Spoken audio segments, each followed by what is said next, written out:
Olá! No vídeo do raciocínio fisiológico aplicado de hoje, vamos apresentar sobre os distúrbios de formação pelo excesso ou falta de GH, o hormônio do crescimento. Os integrantes do grupo são Letícia Peixoto, Luiz Felipe, Luma Dias e Renata Macário. O GH, também chamado de somatotropina, é um hormônio secretado pela adenohipófise anterior, de maneira pulsátil, sendo sua secreção modulada por vários fatores, tais como hormônio hipotalâmico liberador de GH, GHRH, hormônio hipotalâmico inibidor da secreção de GH, a somatostatina, grelina, glicocorticoides, ácidos graxos, glicose, insulina, hormônios esteroides, estado nutricional, composição corporal e idade. E é composto por uma cadeia simples de 191 aminoácidos. O hormônio GH age no fígado, fazendo com que libere a somatomedina, um hormônio anabolizante que tem efeito mais abrangente que o GH e em muitos tecidos. Existem receptores de GH em diversos tecidos corpóreos, tais como músculos esqueléticos, fígado, rins, pâncreas, coração, intestino, pulmão e cérebro. A maior parte do GH na circulação apresenta-se ligado a proteínas transportadoras específicas. Em geral, adultos saudáveis apresentam um ritmo circadiano de liberação do GH de aproximadamente 0,5 mg por dia, que é lento e estável, seguido de abruptas secreções de pico. Contudo, mulheres apresentam maior e mais frequente liberação de GH, tanto em estado de repouso quanto sob estresse, se comparado a indivíduos do sexo masculino. Fisiologicamente, é somente durante o sono que homens apresentam maior secreção do GH, e ainda assim, esta é, na maioria das vezes, menor que a secreção observada em mulheres. O sistema do GH é constituído pela molécula do hormônio de crescimento, GH, sendo essa sua principal função, pelo receptor para o hormônio de crescimento, GHR, e pela proteína carreadora do hormônio de crescimento, GHBP, correspondente à porção extracelular do GHR1. Sua hipossecreção ou hipersecreção é capaz de promover anomalias físicas como nanismo, gigantismo e acromegalia em adultos e crianças. Nanismo. O nanismo é um transtorno que se caracteriza por uma deficiência no crescimento na infância, que resulta numa pessoa com baixa estatura se comparada com a média da população de mesma idade e sexo.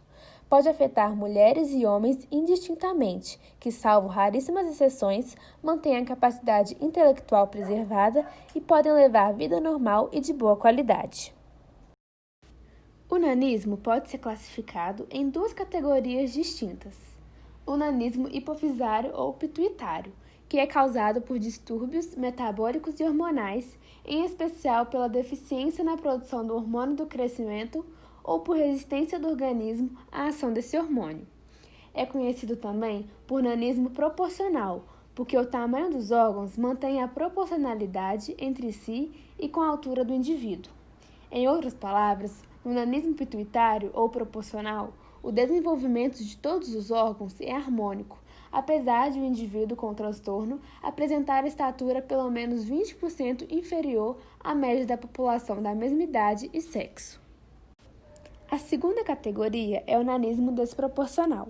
O tipo mais comum de nanismo desproporcional é a acondroplasia, uma síndrome genética que impede o crescimento normal dos ossos longos, fêmur e úmero especialmente, porque acelera o processo de ossificação das cartilagens formadoras de ossos, ossificação endocondral. Isso faz com que as diferentes partes do corpo cresçam de maneira desigual. Além da baixa estatura, a pessoa com a síndrome apresenta pernas e braços curtos, cabeça grande e mãos pequenas, características que se tornam mais evidentes quando comparadas com o tamanho praticamente normal do tronco. Segundo o Tratado de Pediatria Nelson, obra de referência produzida pela Sociedade Brasileira de Pediatria, a altura dos homens que têm nanismo não ultrapassa 1,45 m e a das mulheres é menor do que 1,40 m.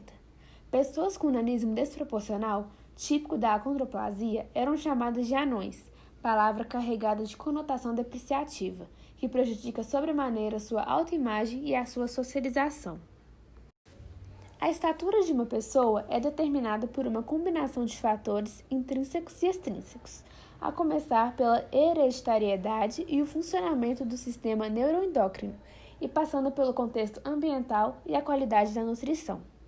Assim como a baixa estatura familiar, outras formas de baixa estatura idiopática, isto é, sem causa definida, podem ocorrer por atraso constitucional do crescimento do esqueleto na puberdade, ou pela restrição do crescimento do feto ainda na fase intrauterina. É preciso considerar, porém, que o processo de crescimento determinado pelo potencial genético pode ser alterado por uma série de intercorrências na infância: desnutrição, doenças crônicas, seja renais, cardíacas, endócrinas e respiratórias, deficiências hormonais, como a baixa produção dos hormônios do crescimento e da tireoide, certas síndromes genéticas, como síndrome de Turner, que afeta as meninas, síndrome de Prader-Willi e a síndrome de Down, podem transformar-se num entrave para que a criança cresça e se desenvolva normalmente. Não é esse o caso da acondroplasia, que tem causa essencialmente genética. Nos casos hereditários, a transmissão ocorre por herança autossômica dominante. Os sinais e sintomas do nanismo hipofisário proporcional são baixa estatura e algum atraso no desenvolvimento sexual. Na acondroplasia, os sinais e sintomas são baixa estatura, pernas e braços curtos, especialmente se comparados com o tamanho normal do tronco, macrocefalia, testa proeminente e um achatamento na parte de cima do nariz, dedos curtos e grossos, mãos pequenas, pés planos, pequenos e largos, arqueamento das pernas, mobilidade comprometida na articulação do joelho, cifose e lordose acentuadas e a protusão da mandíbula e desalinhamento dos dentes. O diagnóstico da acondroplasia toma como base o exame clínico e o resultado das radiografias de esqueleto. Os sinais costumam estar aparentes já no nascimento ou logo nos primeiros anos de vida. Mesmo durante a gestação, eles podem ser observados a partir do 6º mês, por meio de exames de imagem como a ecografia e a ultrassonografia.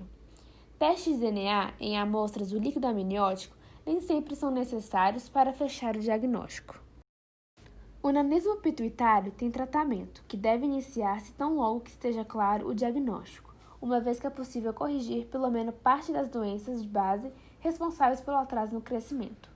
Quando a baixa estatura está correlacionada com a ausência ou pequena produção do hormônio de crescimento GH, a administração desse hormônio até o fechamento das cartilagens ósseas já demonstrou produzir efeitos benéficos. O esquema terapêutico consiste na reposição de uma versão sintética recombinante desse hormônio em doses diárias por via subcutânea, utilizando de preferência canetas aplicadoras. A aplicação deve ser a última coisa que a criança faz antes de se deitar para dormir. O repouso noturno é fundamental para a absorção da droga.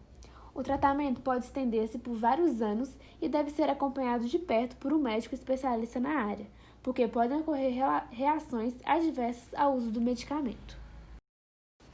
Ainda não existe um tratamento específico que possibilite reverter o quadro de acondroplasia. Algumas correntes médicas defendem o uso do hormônio de crescimento para aumentar o tamanho dos ossos da criança com acondroplasia. No entanto, os efeitos dessa conduta ainda são questionados. A utilização de técnicas cirúrgicas visando ao alongamento ósseo dos membros, embora possível, continua sendo um procedimento controverso, uma vez que envolve riscos e exige longos períodos de recuperação em cadeiras de rodas. Gigantismo. Gigantismo é a presença de um tumor benigno na hipófise, conhecido por adenoma hipofisário, fazendo com que os órgãos e partes do corpo cresçam mais do que o normal. O hormônio do crescimento GH estimula o crescimento somático e regula o metabolismo. Dessa forma, essa condição rara ocorre se a hipersecreção de GH iniciar-se na infância, antes do fechamento das epífises. Entretanto, ocorre edema de tecidos moles e os nervos periféricos estão espessados. Crianças com gigantismo geralmente têm mãos, pés e lábios maiores que o normal, assim como traços grosseiros no rosto. Com o excesso de hormônio do crescimento pode causar ainda formigamento ou queimação nas mãos e pés, excesso de glicose no sangue, alteração de locomoção, mandíbula aumentada, crescimento da língua, pressão alta, dor e inchaço nas articulações, puberdade tardia, ciclos menstruais irregulares, cansaço excessivo e visão dupla. O diagnóstico de gigantismo é fazer um exame de sangue para avaliar os níveis de IGF-1, uma proteína produzida no fígado que aumenta quando os níveis de hormônio do crescimento estão acima do normal, indicando acromegalia ou gigantismo. O tratamento do gigantismo varia de acordo com o que está causando excesso do hormônio do crescimento. Se existir um tumor na hipófise, normalmente é recomendado fazer uma cirurgia para retirar o tumor e repor a produção de hormônios. Caso não existir a alteração do funcionamento da hipófise, ou se a cirurgia não resultar, é utilizado a radiação ou medicamentos indicados pelos médicos, análogos da somatostatina ou agonistas da dopamina, que são usados a vida toda para manter os níveis do hormônio controlados. A acromegalia. A acromegalia resulta da hipersecreção persistente do hormônio de crescimento. O excesso de GH estimula a secreção hepática do fator de crescimento IGF-1, que causa a maioria das manifestações clínicas da doença.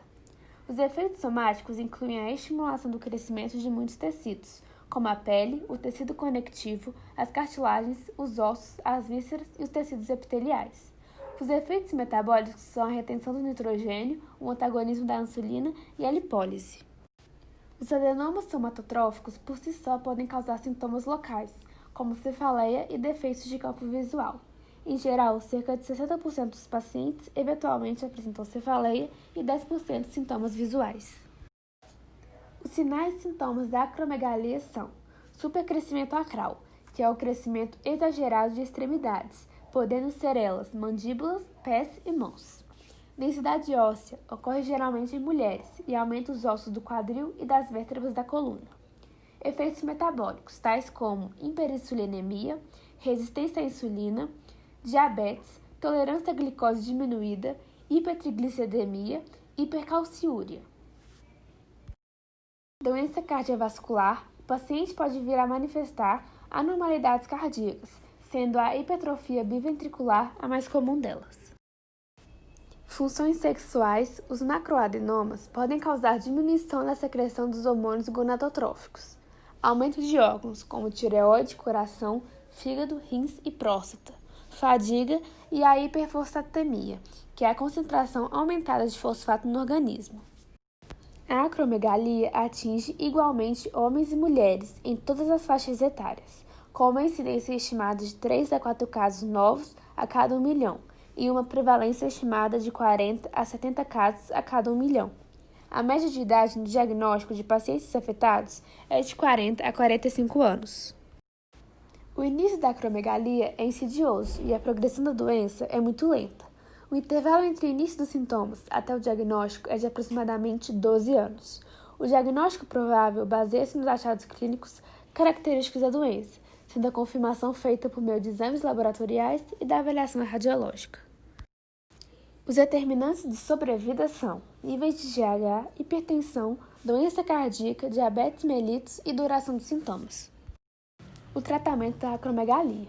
O paciente que possui adenomas, sendo pequenos ou grandes, mas ainda ressecáveis, causando sintomas visuais, podem optar pela cirurgia transfenoidal. De resto, o trato é via medicamentosa, podendo atuar diretamente no hormônio de GH ou na ação do mesmo. Ou seja, a diferença entre acromegalia e gigantismo é que gigantismo é uma doença produzida pelo hormônio do crescimento GH em excesso na infância ou puberdade, antes do fechamento dessas cartilagens, enquanto a acromegalia é uma doença crônica provocada por excesso de produção do hormônio do crescimento GH na fase adulta, fase em que as cartilagens de crescimento já estão fechadas. Para a realização desse projeto, foram consultadas as seguintes referências. Obrigada e até a próxima!